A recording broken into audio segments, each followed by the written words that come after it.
அதுக்கு ஃபர்ஸ்ட் என்னன்னா சிறுபைத்தம் பருப்பு எடுத்துடணும். இது எப்படி இத பச்சரிசியை போட்டு முதல்ல ரோஸ்ட் பண்ணிடுவோம். அதே மாதிரி மெஷர்மெண்ட் எல்லாமே ஈக்குவலா இருக்கும்.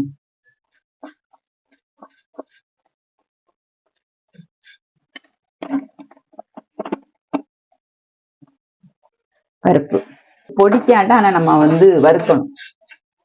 அப்ப ரொம்ப குழையாது. இந்த இதுக்கு அளவு பருப்பு, சிக்கன் மசால் பொடி, மட்டன் எந்த பொடியாக இருந்தாலும் ஒரு 1/4 ஸ்பூன்.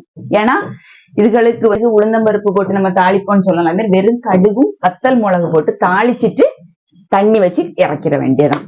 மஞ்சள் பொடி வேணும்னா போட்டுவிடலாம். இது வேகும் போதே நெருப்பு தொலி உளுந்து, வெள்ளை உளுந்துனா சேர்க்காண்டாம். இது சூடோடு இருக்கிறதுனாலதான் அப்படி தெரியுதே தவிர, இல்லைன்னு சொன்னா எல்லாமே ஒண்ணு போலே வெந்திருக்கும்.